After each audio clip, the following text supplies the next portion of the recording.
기록한 것만 남는다. 여러분 어디에서 들어본 것 같지 않습니까? 잘 모르시겠어요? 네, 아시는 분들도 계시고 또 모르시는 분도 계시고 또 알 것 같기도 하고 모를 것 같기도 하고 아리송한 분들도 계시고, 예, 최근에 교회에서는 물된 동산을 발행을 하였습니다.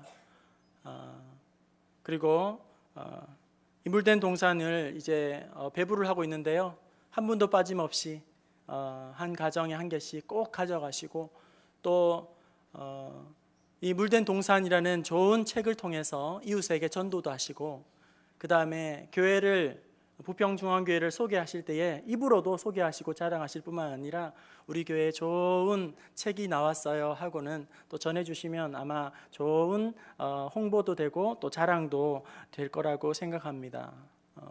물된 동산 광고를 하면서 기고해 주셔서 감사합니다, 가져가세요, 기고해 주셔서 감사합니다, 그리고 또 기도해 주셔서 감사합니다, 이렇게 광고를 냈었는데요, 이 자리를 빌어서 출간함에 있어서 편집위원회 위원장님과 그리고 편집부 모든 수고하신 분들께 깊은 감사를 드립니다. 물된 동산에서 제가 건두원에 글을 썼는데요, 그 글 제목이 기록한 것만 남는다, 이런 제목으로 제가 글을 썼어요. 그리고 그 글 내용 중에는 이렇게 썼습니다. 언젠가 기록에 대한 설교를 하게 될 날이 올지도 모르겠다, 그렇게 썼는데요, 금번 물된 동산 발행과 함께 이 주제로, 기록에 대한 주제로 함께 말씀을 나누고자 오늘 준비를 하였습니다. 말씀을 전함에 있어서 먼저 기록에 대한 상식적인 이야기, 그리고 기록에 대한 일반적인 이야기를 하고요, 그리고 두 번째로는 기록의 중요성, 본문 말씀을 중심으로 기록이 얼마나 중요한가, 그리고 하나님은 기록에 대한 얼마나 지대한 관심을 가지고 있는가, 그것을 두 번째로 살펴보고, 세 번째로는 그렇다면 이 기록을 우리가 구체적으로 삶에 어떻게 실천하고 적용하고 응용하고 활용할 것인가, 그 내용에 대해서 이 세 부분으로 잠시 나누고자 합니다. 먼저 일반적으로 기록에 대한 상식적인 이야기를 먼저 살펴보도록 하겠습니다. 기록에 대한 사전적인 정의를 제가 찾아보았어요. 사전적인 정의는 이렇습니다. 후일에 남길 목적으로 어떤 사실을 기록, 흔적을 남기는 것이죠. 네, 지금도 설교를 이렇게 적는 어떤 분들도 간간히 눈에 보이긴 한데요, 뭘 남길 목적으로 어떤 것을, 사실을 기록하고 남긴다, 이런 의미가 있고요. 저의 개인적인 정의는 기록은 생각의 문자화예요. 사고의 문자화, 글자화입니다. 제가 여러분에게 질문을 하나 드리겠습니다. 인류 역사가 시작한 다음에 가장 위대한 발견, 가장 위대한 발명품은 무엇일까요? 발명품 중에 발명품, 어뜸인 거, 엄지척 할 수 있는 발명품은 무엇일까요? 전기? 여러분 전기 놀랍지 않아요? 전화기 놀랍지 않습니까? 지금 여기서 전화하면 지구 반대편에서도 그 음성을 들을 수 있어요. 스마트폰, 야, 정말 놀랍죠. 우리 아내분들은, 주부분들은 냉장고, 세탁기, 이 엄동설 안에 세탁기가 없으면 어떻게 빨래를 할 수가 있을까요? 엄청나게 좋은 그런 가전제품이죠. 자동차, 자동차 놀랍죠. 비행기 놀랍지 않습니까? 로켓, 우주선, 달나라로 막 화성으로 쏘아 올리는 인공위성, 최첨단 과학, 의료기술, 또 그런 것들, 그리고 컴퓨터, 여러분 어떻습니까? 인터넷, 그리고 인공지능, 요즘 말만 하면 막 뭔가 대답을 하고 반응을 하고 막 그런 것들이 나왔어요. 엄청나지 않습니까? 이런 신기하고 놀라운 발명품들이 있지만 인류 역사상 가장 위대한 발명품은, 걸작품은 단언컨대 문자입니다. 문자, 글자입니다. 이런 모든 획기적인 발명품이 가능했던 것은 이 기록하는 문자가 있었기 때문에 가능했다는 거예요. 말의 언어뿐만 아니라 글의 언어, 문자의 언어. 여러분 생각해 보세요. 말 언어만 있고 글자 언어가 없어요. 문자가 없다고 생각해 보세요. 구두만 있고 입술에 말만 있고 문자가 없다고 생각해 보세요. 기록이 없다고 생각해 보세요. 그러면 어떻게 될까요? 우리가 전하려고 하는 정보나 지식을 정확하게 전달할 수가 없는 것이죠. 말 전달 게임이라는 것이 있습니다. 옛날에 한참 가족 오락관 허참 즐겁게 나와서 게임도 하고 할 때요, 말 읽기 놀이를 하죠. 한 5명이 팀을 각각 이루어서 뭘 쓰고 처음에 어떤 내용을 보여주고 그 다음 사람에게 들려주는 거죠. 또 그 다음 사람은 전달해서 마지막 사람이 처음에 그 내용과 얼마나 맞는가, 엉터리 같은가, 그것을 경쟁을 해서 이렇게 이기고 지는 그런 게임을 하지 않습니까? 그런데 우리의 말이라는 것이 몇 다리만 건너게 되면 살아있는 사람이 송장으로 변하게 돼요. 그래서 어느 집에 개똥이가 넘어졌대. 그래? 그러면 그 다음 사람은 개똥이가 다쳤대. 그리고 그 다음 사람 또 넘기면 개똥이가 입원을 했지 뭐야. 그리고 뒤에는 개똥이가 오늘 내일 한다지 뭐니? 그러면서 마지막에 또 어떤 사람은 개똥이가 죽었대 글쎄. 이렇게 몇 다리만 거치면 처음의 정보가 완전히 훼손이 되고 변질이 되는 거죠. 두 사람이 우연히 길을 가다 만났대. 아 그래? 또 한 다리만 건들면 두 사람이 사랑을 한다네. 그리고 한 다리만 또 건너면 두 사람이 글쎄 정분이 났대. 또 한 다리만 더 건너면 두 사람이 살림을 차렸단다 얘. 그리고 또 한 다리만 건너면 내 그럴 줄 알았지. 우리의 이 언어라는 것이, 말 언어라는 것은 다른 사람에게 지식을 정보하고 뭔가를 알려주기에는 편하고 쉬운 정보이겠지만 이것을 전달하는 과정에서 많이 모양이 바뀌고 변질되어지고 훼손되어서 엉터리 같은 정보를 그 다음 대물림하게 된다는 것이죠. 여러분, 오늘 인류가 이런 고도의 문명, 최첨단 문명, 기술을 축적할 수 있었던 것은 결정적인 도구가 바로 우리의 지식을 다음 세대에 전달할 수 있는 기록 문화가 있기 때문이에요. 기록 정보가 있기 때문이에요. 글자가 있기 때문이에요. 여러분, 문자는 아주 힘이 강합니다. 파워가 있습니다. 그래서 펜은 칼보다 강하다. 펜은 총보다 무섭다. 그런 말도 있지 않습니까? 그래서 이 힘이 얼마나 이 글이 센지 한자를 보면 잘 알 수 있어요. 우리가 흔히 문자를 다른 말로 하는 흔히 활자 이렇게도 표현을 하잖아요. 이 활자라는 것을 생각해 보세요. 활자, 한자로 활자라고 했을 때 이 자자는 글자 자이고 이 활은 살활이에요. 살활, 살아있다는 말이죠. 활자라고 말하면 그 의미는 살아있는 글씨라는 거예요. 살아있는 글씨, 글씨가 살아있다는 것이죠. 그러니까 우리가 글을 쓰고 기록으로 남기고 뭔가 기록을 한다는 것은 단지 글을 쓰는 행위 자체가 아니라 살아있는 글씨, 그러니까 글이 살아서 우리의 삶에 구체적으로 영향을 미친다는 거예요. 그것이 활자예요. 살아있는 글자. 이제 오늘 본문 말씀을 중심으로 기록의 중요성, 그리고 기록에 대한 하나님이 얼마나 지대한 관심을 가지고 있는지를 한번 생각을 해보려고 합니다. 본문 신명기 27장은 이제 배경으로 하고 있는 것이 신명기 전체로 보고 있을 때에 신명기는 모세가 설교한 3개의 설교의 3편을 모아놓은 것이 신명기예요.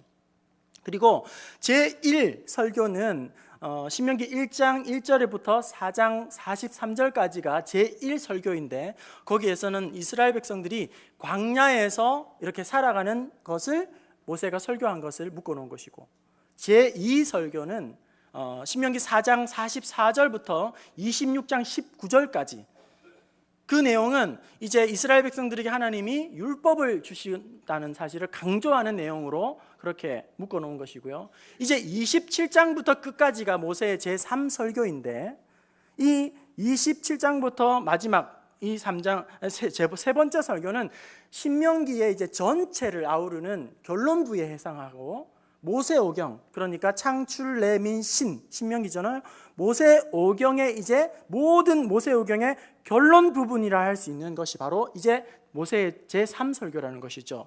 그래서 이 신명기의 마무리를 지으면서 또 모세오경의 마무리를 지으면서 그 서두를 끌어내는 것이 바로 오늘 본문 신명기 27장부터 그 결론의 서두를 끌어낸다는 거예요.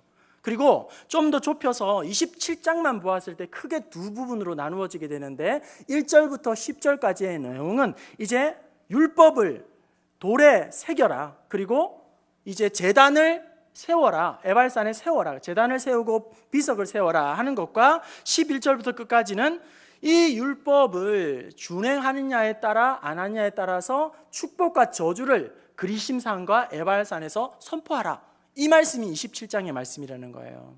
이 두 가지, 그러니까 돌에 새겨서 돌비에 새겨서 제단을 쌓는 행위와 그리고 또 축복과 저주를 선포하는 이 행위를 함에 있어서 오늘 본문 27장 8절 말씀을, 그런 배경을 가지고 한번 보실까요? 다시 한번 27장 8절 말씀을 함께 읽어보겠습니다. 시작. 너는 이 율법의 모든 말씀을 그 돌들 위에 분명하고 정확하게 기록할지니라. 하나님께서 언약의 상대자인 이스라엘 백성들에게 하나님의 명령을 말씀하시면서 말 언어로 그리고 구두 언어로 그렇게 부탁하신 것이 아니라, 그리고 상징적인 어떠한 행위나 모션이나 제스처나 이벤트로 한 것이 아니라 애매모호하게 듣고 전달하면서 뭔가 가미가 되어지면서 해석에 뭔가 오해가 있거나 뜬구름 잡는 그런 설명이 아니라 일말의 오해도 없이 곡해의 소지도 남기지 아니하고 그거 언약을 맺은 백성들에게 부탁하시기를 돌에 흔적을 남기라, 이렇게 말씀하고 있다는 거예요. 구두로 이렇게 하고 명하고 끝나는 것이 아니라 기록하여 남기라, 이렇게 말씀하고 있다는 거예요. 그리고 기록하라는 이 하나님의 명령은 8절에서 처음 말하는 것이 아니라 이미 3절에 그것을 기록한 것을 재반복하고 있고 재확인하고 있고 재강조하고 있는 말씀이라는 거예요. 우리 27장 3절 말씀 앞부분만 함께 읽어볼까요? 27장 3절입니다. 시작. 요단을 건넌 후에 이 율법의 모든 말씀을 그 위에 기록하라. 아멘. 하나님께서 언약 백성들에게 말씀하실 때에 그냥 구두로만 끝난 것이 아니라 어떤 행위로만 끝나는 것이 아니라 흔적을 남기는 기록으로, 비석으로 그렇게 새기라는 거예요. 무엇을 할 수 있습니까? 누구도 알아볼 수 있도록, 혼돈하지 않도록 뚜렷하고 분명하고 정확하게 확실하게 기록으로 남겨놓아라, 이렇게 말씀하는 거예요.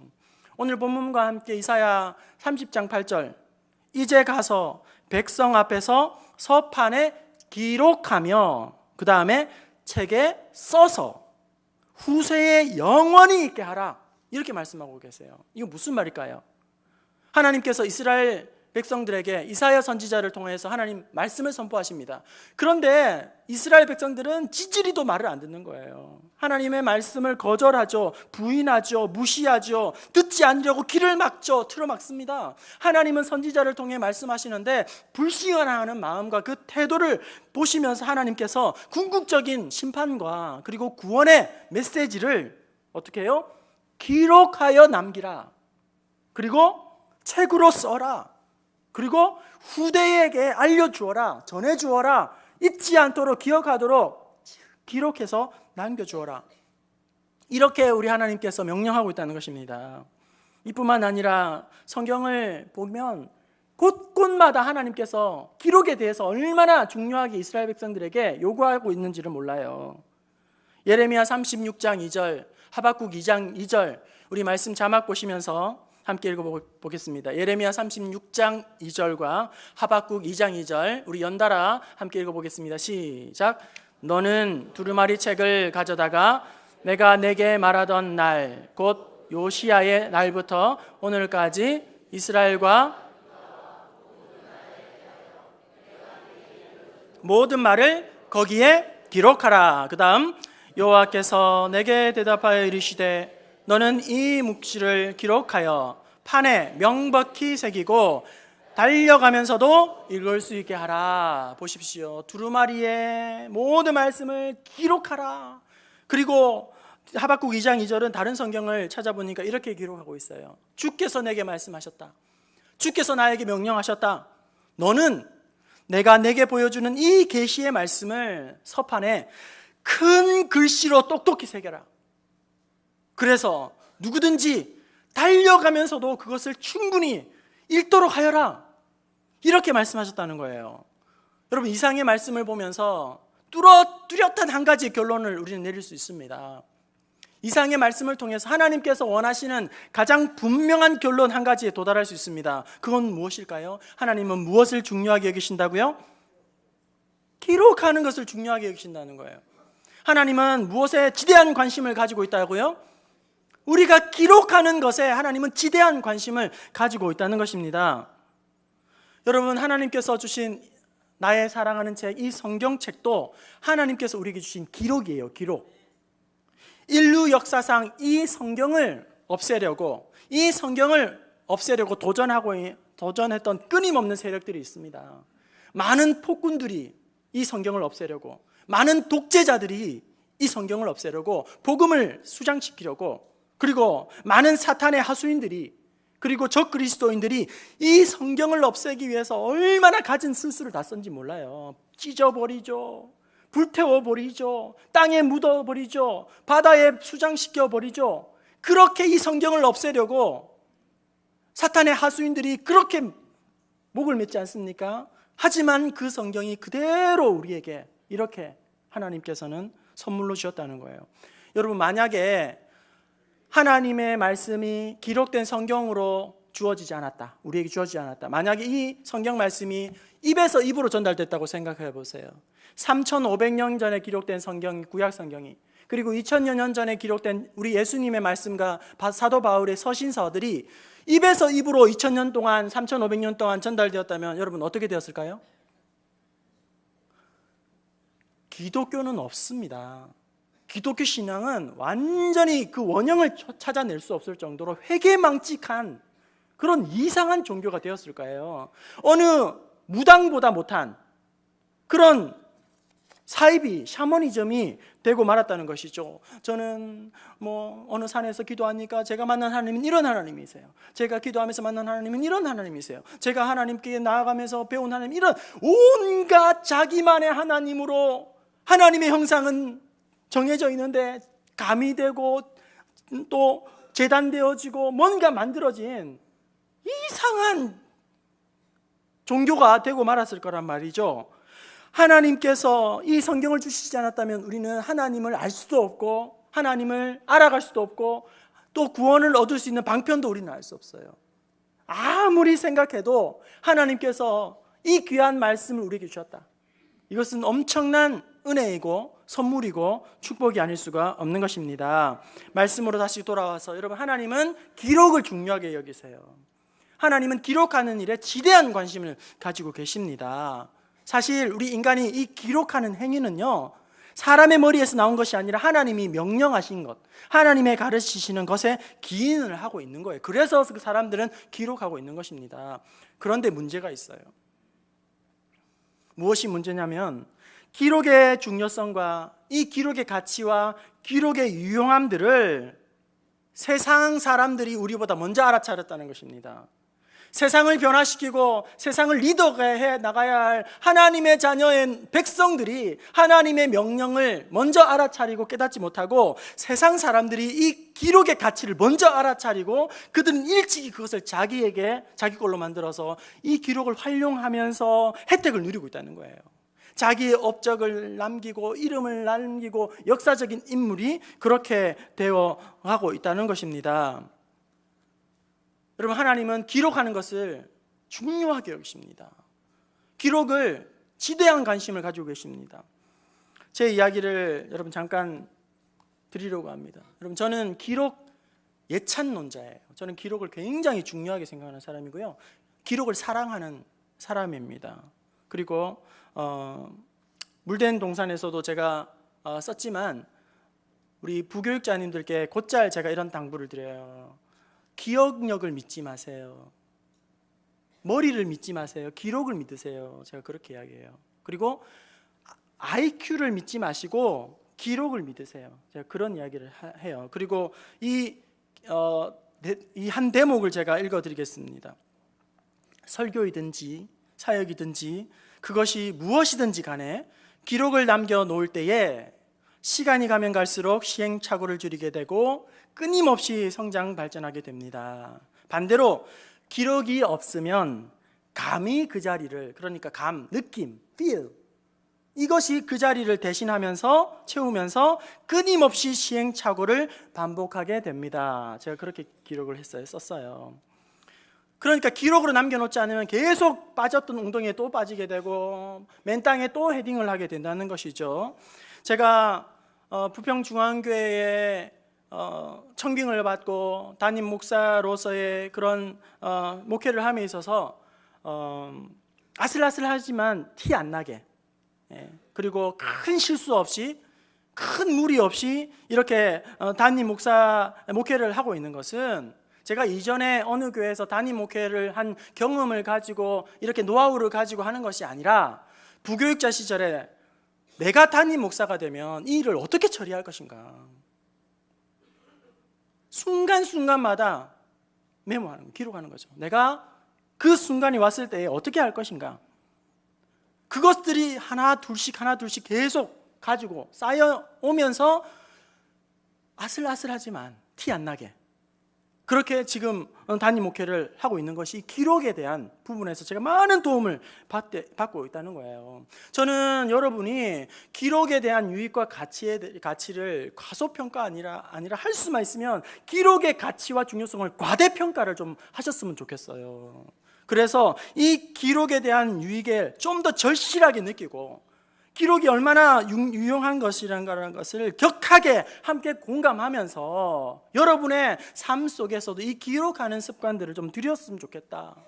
여러분 자신뿐만 아니라 여러분의 가족들에게도 여러분의 자녀들에게도 이런 기록하는 습관을 잘 길러주는 그런 시간이 되었으면 좋겠다. 그렇게 생각을 하는 사람이에요. 마지막으로 이 기록이 이렇게 유용하고 좋은 도구인데, 하나님 주시는 명령인데, 이것을 이제 구체적으로 어떻게 실천할 것인가, 어떻게 적용할 것인가, 어떻게 활용해서 내 것으로 만들 것인가 살펴보려고 합니다. 여러분, 기록에 대한 가장 우리가 쉽게 접근할 수 있는 방법은, 그리고 우리가 신앙생활하면서 가장 효과적이고 유용하고 긍정적인 그런 유익을 경험할 수 있는 것은 방안이 있다면 그것은 설교를 들을 때에 기록하면서 듣는 거예요. 설교를 들을 때 기록하면서 듣는 것. 요즘에 설교에 대한 비판이 굉장히 많습니다. 설교 지루해서 못 듣겠다, 그것도 설교냐, 졸려서 설교 못 듣겠다, 설교자들의 자질이 문제다, 뭘 배웠느냐, 설교만이 하나님의 메시지냐, 설교만 하나님의 방법이냐, 선포냐, 우리가 흔히 은혜 받지 못하는 설교, 그리고 변화받지 못하는 예배자, 이런 이야기를 하면서 흔히 우리는 모든 책임을 설교자에게 넘긴단 말이죠. 설교의 은혜를 못 받으면 설교자 탓을 한다는 거예요. 하지만 여러분, 우리의 이런 지적과 우리의 이런 시선을 설교자가 아니라 설교를 듣는 회중에게도 돌릴 필요가 있다는 거예요. 마태복음 13장에 4가지 밭의 비유가 나옵니다. 4가지 밭의 비유를 하시고 우리 주님이 해설을 해주시죠. 그런데 여러분, 이 말씀을 통해서 우리가 알 수 있는 것은 은혜를 받지 못하는 이유가 설교자에게만 있는 것이 아니라 설교를 듣는 회중에게서도 충분히 찾아낼 수가 있다는 거예요. 여러분, 4가지 밭, 뿌려진 씨앗이 다릅니까? 말씀의 씨앗이 똑같이 뿌려지는 거예요. 4가지 밭에 똑같은 씨앗이 뿌려집니다. 어디에는 좋은 씨앗이 떨어지고 어디에는 나쁜 씨앗이 떨어진 것이 아니라 4가지 밭에 똑같은 씨앗이 뿌려져요. 그런데 열매는 서로 다른 것이죠. 씨앗이 문제가 있는 것이 아니라, 말씀에 문제가 있는 것이 아니라 밭이 문제가 있다는 거예요. 흔히 보통 설교자들은 한 편의 설교를 준비하기 위해서 많은 시간을 쏟아붓습니다. 그렇다면 설교를 듣기 위해서 나오신 여러분은 이 설교를 듣기 위해서 어떤 준비를 하고 오셨나요? 어떤 노력을 하고 계시죠? 어떤 분들은 예배 시간에 일찍 나와서 하나님 오늘도 은혜가 필요합니다. 하나님 은혜 주세요. 오늘 목사님 성령의 두루마기를 입혀주세요. 하나님 은혜 없이는 살 수 없습니다. 그러면서 일찍 나와가지고 예배 시간에 앞서 기도하고 오늘 모임 가운데 예배 은혜를 주세요. 또 말씀 본문을 찾아보고 몇 번씩 읽어가면서 하나님 오늘 나에게 어떤 말씀을 주시려고 하나님 말씀하옵소서. 그런 사모하는 심령으로 일찍 나와서 그렇게 분도 있어요. 하지만 오늘 여러분들이 똑같은 말씀을 듣고 혹은 100배, 혹은 60배, 혹은 30배 말씀의 그 열매를 맺기 위하여서 오늘 여러분들이 나오면서 어떤 수고와 여러분의 마음을 옥토밭으로 바꾸기 위해서 어떤 마음의 노력과 연습과 준비와 수고를 하셨습니까? 그러면서 설교자의 자질을 이야기하고 은혜 없다. 은혜 못 받는 게 당연한 거죠. 사도행전 17장 11절 베레아에 있는 사람들은 데살로니가에 있는 사람들보다 더 너그러워서 간절한 마음으로 말씀을 받고 이것이 그러한가 하여 날마다 성경을 상고하느니라. 여러분 이 말씀은 설교자에 대한 권면 지적이 아니에요. 설교에 대한 문제를 말하고 있는 것이 아닙니다. 설교를 듣고 있는 그런 성도들에 대한 마음가짐과 태도를 언급하고 있는 것입니다. 우리가 이들처럼 간절한 마음으로 하나님의 말씀을 받다, 그것이 그러한가 하여 날마다 말씀을 상고하게 된다면 은혜를 못 받는 것이 기적이죠. 은혜를 못 받는 게 기적이에요. 하나님께서 나에게 말씀하신다. 내가 말씀 가운데에 다시금 살아날 것이다. 회복할 것이다. 말씀을 간절한 마음으로 받고 그러한가 하여 날마다 그 말씀을 상고하게 된다면 삶의 변화와 능력과 기적이 없는 게 그것이 기적이죠. 이상한 거죠.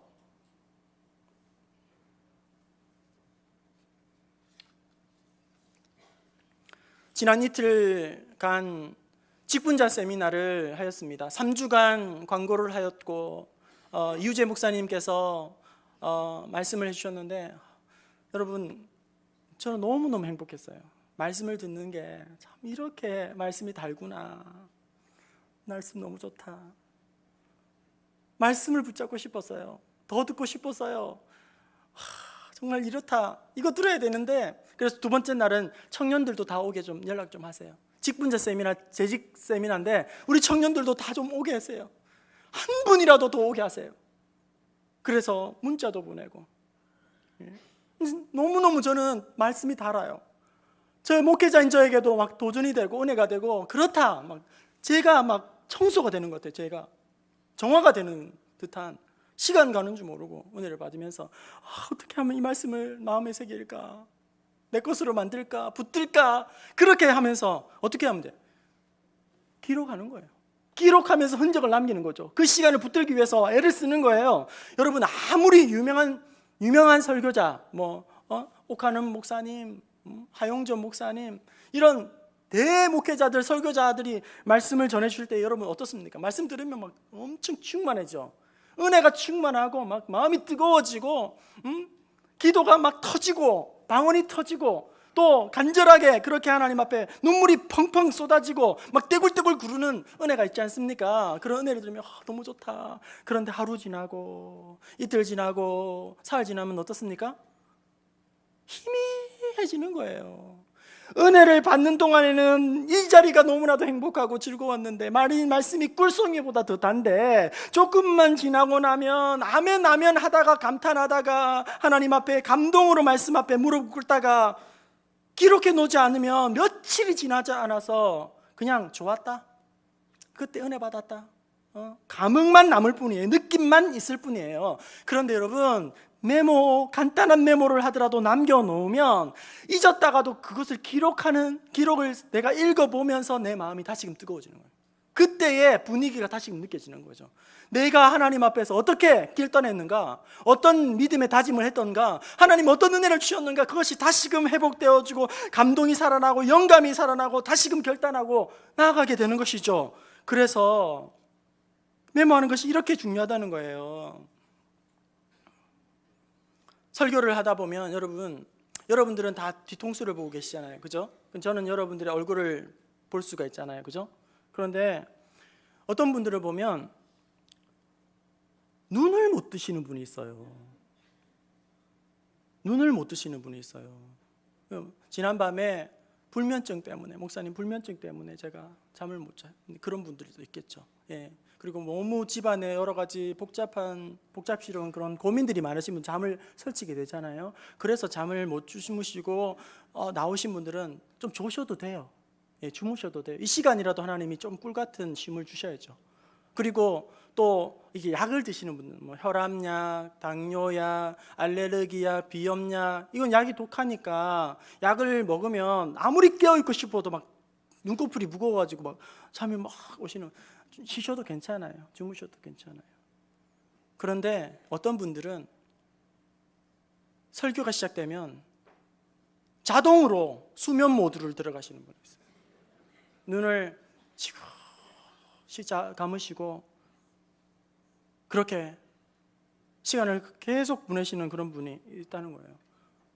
이런 분들은, 여러분, 습관적으로 주무시는 분들은 하면 안 되잖아요. 그런데 기록을 한번 해보세요. 말씀을 뭔가라도 내가 적어야겠다, 마음에 새겨야겠다, 붙들어야겠다, 뭔가라도 내가 의미를 붙들어야지 하고 기록을 하기 시작하면 여러분, 관찰력이라는 것이 생기기 시작해요. 그리고 집중력이라는 것이 생기기 시작한다는 거예요. 뭔가 내가 기록해야 되겠다, 내 걸로 만들어야겠다. 그러면 긴장감이라는 것이 생기게 된다는 거예요. 단순히 그것을, 내용을 기록하는 정도로 끝나는 것이 아니라 내 흐트러진 마음 자세를 가다듬고 다시금 내 자세를, 신앙의 온매무새를 점검하면서 작은 것이라도 놓치지 않으려는 그런 세밀한 것 같이 통찰력과 그리고 깨달음을 얻어 기록낼 수가 있다는 것입니다. 기록하는 것은 여러분, 자기 자신과의 커뮤니케이션이, 대화예요. 기록하면서 내 마음을 읽어보는 거죠. 내 생각을 점검하는 거예요. 그러면서 기록하는 동안 끊임없이 나와 함께 대화하면서 나는 말씀의 거울에 나를 비춰보면서 자연스럽게 성장하고 성숙해 나갈 수밖에 없는 것입니다. 여러분, 제가 단언하건대 기록하는 습관은 저비용, 고효율의 가장 확실한 것임을 여러분들 분명하게 자신하고 말씀드릴 수가 있습니다.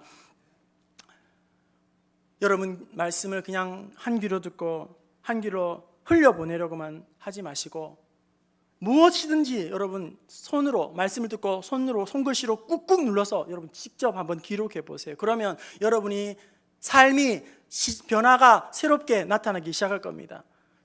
그것이 설교의 내용이든지 아니면 주시는 은혜이든지 통찰력이든지 아니면 깨달음이든지 어떤 소감이든지 느낌이든지, 야, 오늘 목사님 설교 죽순해, 뭐 이런 거라도 적으셔도 돼요. 막 아무거라도 뭐라도 적으시면 된다고요. 느낌과 소감이라도 이렇게 막 적고 나가면, 무엇인가를 기록하고 나간다면 여러분, 삶이 새롭게 여러분들 이끌어 가고 또 변화해 나가게 하실 줄로 믿습니다. 저는 여러분이 설교 노트를 하나 마련했으면 좋겠다, 그런 생각을 해요. 그래서 연말에 되면 설교 노트 전시회도 좀 했으면 좋겠어요. 장로님께서 이렇게 매주 말씀을 적어 가셨구나, 참 우리 권사님께서 이렇게 성경 말씀을 자기가 메모해 가셨구나, 이 집사는 참 글씨가 참 예쁘다, 이러면서 도전받고 은혜 나누고, 교회가 이렇게 하면 아마 말씀의 반석 위에 든든히 세워지는 말씀의 교회로 그렇게 건강하게 세워지게 되는 것이죠. 여러분, 주보에 오면에 보시면 메모할 수 있도록 난이 있어요. 여러분 아시죠? 이걸 시작하고 나서 제가 몇 분에게 제가 이걸 지적을 받았어요. 목사님, 이전처럼 설교를 요약해서 주세요. 요약해서. 저는 안 하려고요. 네. 그리고 보시면 설교 본문을 적는 것도 공난이고 제목을 적는 것도 공난이에요.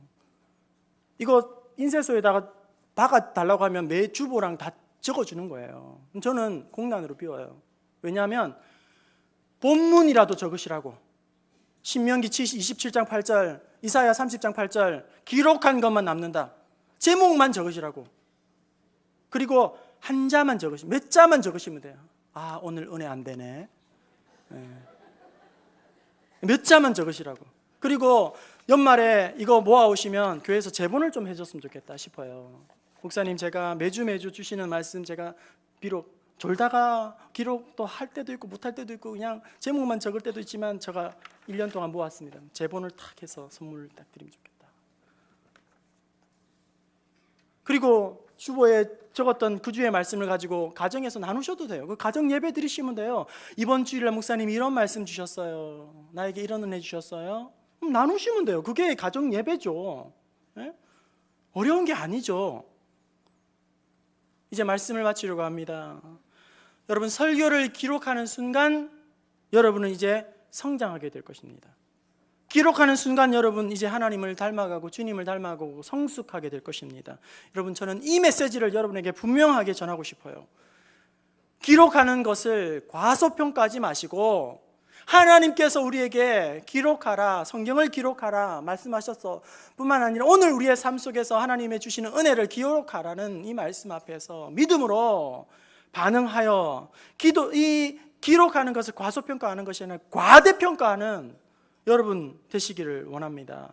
한 주 한 주의 기록은 별로 특별함이 없을 거예요. 하지만 이것이 한 주 한 주 쌓이고 또 쌓이면 엄청난 영적인 파워가 나올 겁니다. 거기에 영적인 내공이 생길 거예요. 영적인 체질이 강하게 붙을 겁니다. 그래서 내 심령과 내 마음이 흔들릴 때마다 그것이 나를 든든하게 붙어주는 신앙의 자양분이 되고 그리고 버팀목이 될 것입니다. 그리고 내가 곁길로 갔을 때에 잘못하여 궤도를 벗어났을 때에 이전에 내가 그렇게 기록해왔던 말씀들이 새록새록 살아나서 그것이 나를 이끌어주는 좋은 훌륭한 스승의 역할을 해내게 될 것입니다. 한 주 한 주 기록하면서 우리가 우리 예수님 닮아가는 거룩한 성품으로 변화되고 닮아가게 하실 줄로 믿습니다. 기록하라, 정확하게 새기라. 이 하나님의 분명하신 말씀 앞에서 기록하여 자녀 손선 잊지 않도록 전하라. 이 말씀 앞에서 여러분들이 그저 귀를 막고 하는 것이 아니라 그것을 말씀을 내 것으로 만들어서 이 기록하는 유익들, 신앙의 유익들을 잘 활용함으로 말미암아 적용함으로 말미암아 무덤에 가는 그날까지 매주 타성에 빠져서 형식에 빠져서 화석처럼 굳은 신앙생활하는 것이 아니라 무덤에 가는 그날까지 우리 주님을 날마다 닮아가고 하나님의 장성한 우리 주님의 장성한 분량까지 자라나는 저와 여러분 될 수 있기를 주님의 이름으로 축원합니다.